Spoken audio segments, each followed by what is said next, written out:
Kamakailan lamang ay muling bumagsak po ang presyo ni Bitcoin sa ilalim ng $82,000 na nagdulot ng takot at pangamba sa crypto market. Maraming tanong ngayon, babagsak pa ba ito sa $73,767 o makakabangon muli? Kaya sa video na ito ay pag-uusapan po natin kung bakit biglang bumagsak ang presyo ni Bitcoin. At ano po ang mga posibleng senaryo sa mga susunod na araw at ano ang dapat nating gawin bilang mga Pinoy crypto traders at investors ni Bitcoin sa ganitong sitwasyon. At ayan, bago po tayo magpatuloy ay pakibasa na lamang po ang disclaimer dito sa ibaba ng ating screen. Ayan, ano nga ba ang dahilan ng pagbagsak ni Bitcoin? Sa nakalipas na 4 na araw ay bumaba po ang presyo ni Bitcoin ng halos 6% na umabot pa sa $81,287. Marami po ang nagulat dahil ilang linggo pa lang ang nakalipas, nasa $86,000 ang presyo nito. Pero bakit nga ba bumagsak? Ayan. Una ay meron po tayong 5 na mga pangunahing dahilan dito. At ang una ay ang liquidations sa crypto market. Ayan. Sa nakalipas po na 24 oras ay umabot na po sa $217 million ang halaga ng liquidation sa crypto market. Ibig sabihin ay marami pong traders ang napilitang isara ang kanilang positions, lalo na ang mga may leverage trades. Dahil dito ay bumaba po ang demand at bumagsak ang presyo ni Bitcoin. Pangalawa ay ang mga technical analysis indicators.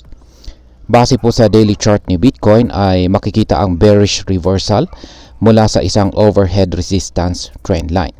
Nang bumagsak po ito sa 67.8% na Fibonacci level, yan po ay nasa presyong $86,145 at saka sa 200-day EMA, yan naman po ay nasa presyong $85,500. Nagbigay po ito ng senyales ng mas malalim pang correction. Yan. Pangatlo ay ang mga bearish indicators. Yan. Meron po tayong MACD crossover at saka 50-day at 200-day na EMAs. Yan. Sa MACD crossover ay nagkaroon po ng bearish crossover sa MACD at saka signal lines, na isa pong indikasyon na posibleng magkaroon ng mas matinding pagbagsak itong si Bitcoin. Sa 50-day at saka 200-day EMAs naman ay bumagsak din ang exponential moving averages or EMAs, na isang sinyalis na maaring magpatuloy po ang downtrend. Pang-apat ay ang pagbawas po ng Bitcoin miners ng kanilang holdings. Ayon po sa analyst na si Ginong Ali Martinez, mahigit 2,400 na Bitcoin ang ibinenta ng mga miners nitong nakaraang linggo, na nagkakalaga po ng $220 million. Ang pagbaba po ng minor reserves ay maaaring mga hulugan na nababawasan po ang kumpiyansa ng mga miners sa kasalukuyang presyo ni Bitcoin. Ayan, ang panglima ay ang paggalaw po ng mga malalaking holders. Yan po yung tinatawag nating whales. Ayan, base po sa on-chain data ay mahigit 1,280 Bitcoin na nagkakalaga po ng $106 million ang inilipat sa nakalipas na ilang oras lamang. Bukod pa rito ay mahigit 30,000 Bitcoin ang na-withdraw mula sa mga exchanges sa nakaraang linggo. Kapag lumilit po ang supply ni Bitcoin sa mga exchanges, kadalasan ay magandang indikasyon ito ng long-term bullish sentiment. Ayan, ngayon is ang gusto nating malaman dito is babagsak pa ba si Bitcoin? Or particular po sa sunod na support na $73,767. Ayan. Sa kasalukuyan, ang pinakamalapit po na support level para kay Bitcoin ay nasa presyong $80,000 na may 50% na Fibonacci retracement level. Yan, dalawa po ang posibleng senaryo na maaring mangyari rito. Una ay isang bearish breakdown at pangalawa ay ang bullish rebound. Dito po sa bearish breakdown ay kapag nag-hold po ang $80,000 na support level, maaring bumagsak si Bitcoin. Ayan, ibig ko po palang sabihin is kung nabasag yan, or hindi nag-hold ang $80,000 na support level, maaaring bumagsak si Bitcoin sa susunod na support level nito na nasa $73,767. Yan po ay katapat ng 38.2% na Fibonacci level. Ito po ay maaaring magdala ng mas matinding panic selling sa market. Yan dito dito naman po sa ikalawang scenario na bullish rebound ay may mga indikasyon rin ng lower price rejection na posible pong senyales ng pagbabalik ng buying pressure.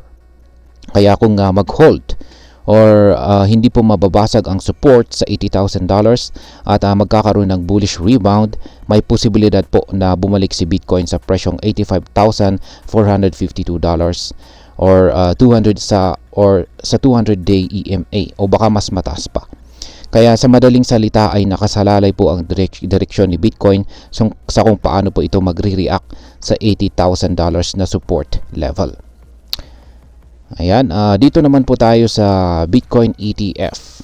Ayan, ano naman po ang papel ng Bitcoin ETF sa galaw ng crypto market. Ayan, isa po sa interesting factor ay ang Bitcoin Exchange Traded Fund or ETF. Nitong nakarang linggo ay nakapagtala pa rin ang Bitcoin ETF ng $196 million na inflow na sinyalis ng patuloy na interes ng mga investors dito kay Bitcoin.